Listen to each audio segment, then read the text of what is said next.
Olá, eu sou Juliana Espíndola, está começando mais uma edição do Jornal da Saúde, sua dose diária de informação. Um evento no Rio de Janeiro está desde quarta-feira discutindo estratégias para diminuir o número de mortes causadas por doenças cardiovasculares. A meta da Organização Mundial da Saúde é que esses óbitos sejam reduzidos em 25% até 2050.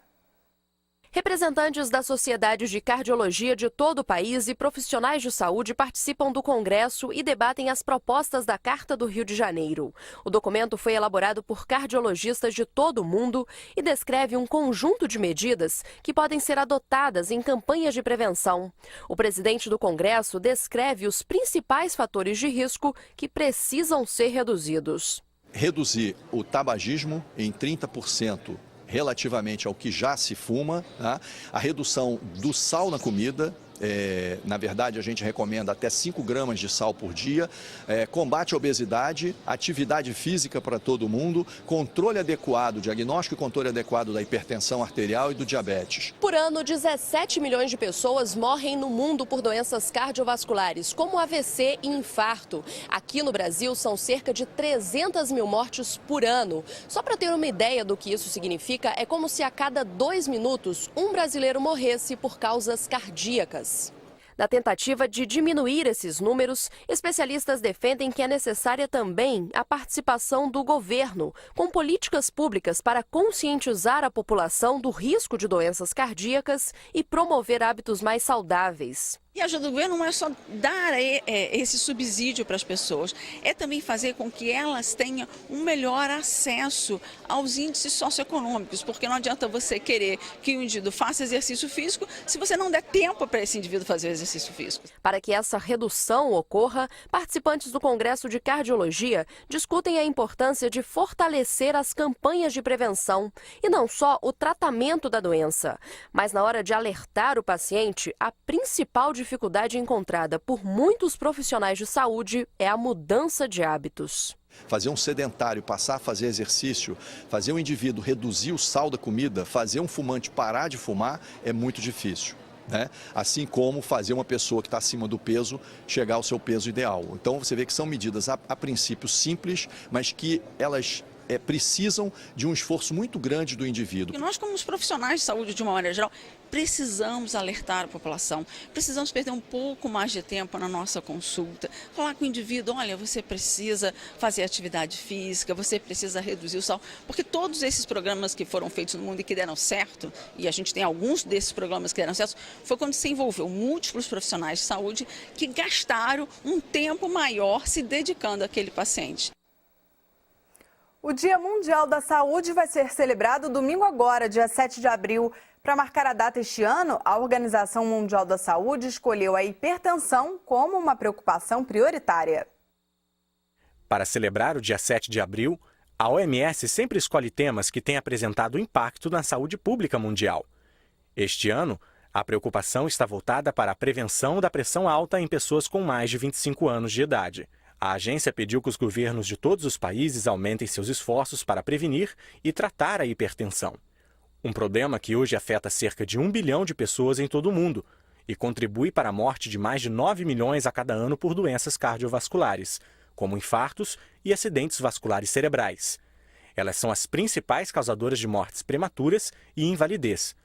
Problemas de saúde, como a insuficiência renal e a cegueira, também estão diretamente relacionados com a pressão arterial elevada. De acordo com a OMS, os habitantes do continente africano são os mais acometidos pela hipertensão. Cerca de 46% dos adultos da África têm a pressão alta. No Sudeste Asiático, a hipertensão é o principal fator de risco para mortes. A Organização Mundial da Saúde lembra que se alimentar de forma equilibrada, consumir menos sal, praticar atividades físicas regularmente e não fumar, ajudam a reduzir o risco de ter hipertensão. A agência também ressalta a importância de aferir a pressão com regularidade, principalmente para quem já passou dos 25 anos. Além do Dia Mundial da Saúde, o dia 7 de abril também marca o aniversário de 65 anos da Organização Mundial da Saúde. A China anunciou hoje a 6ª morte causada pelo vírus H7N9. Na tentativa de frear o avanço do surto de gripe aviária, As autoridades de saúde de Xangai decidiram fechar temporariamente todos os mercados de aves vivas da cidade e começar a abater seletivamente alguns desses animais. Além das 6 mortes, 14 casos de infecção pelo vírus já foram confirmados, todos na China. Aqui no Brasil, o Ministério da Saúde informou que está acompanhando com atenção a notificação dos casos. Instituições de ensino superior têm até o dia 15 de abril para inscrever seus projetos no Programa de Educação pelo Trabalho para a Saúde, o PET Saúde. Podem se candidatar a instituições públicas ou privadas sem fins lucrativos que ofereçam cursos de graduação em qualquer uma das 14 áreas da saúde e em saúde coletiva. E o Ministério da Saúde está oferecendo um curso sobre doenças crônicas. O objetivo é fortalecer os processos de trabalho dos profissionais que atuam diretamente na assistência a esses usuários. As inscrições devem ser feitas por e-mail.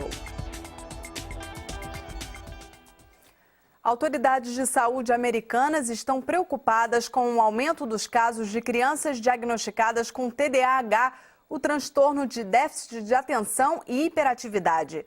Só na última década, as notificações aumentaram em 50%.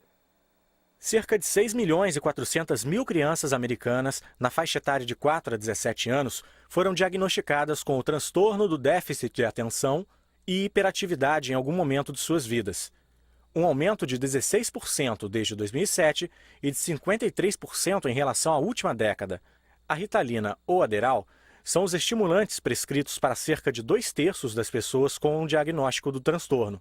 Os medicamentos podem dar mais qualidade de vida aos portadores de TDAH, mas também podem levar, ocasionalmente, ao vício, à ansiedade e, em casos mais raros, à psicose.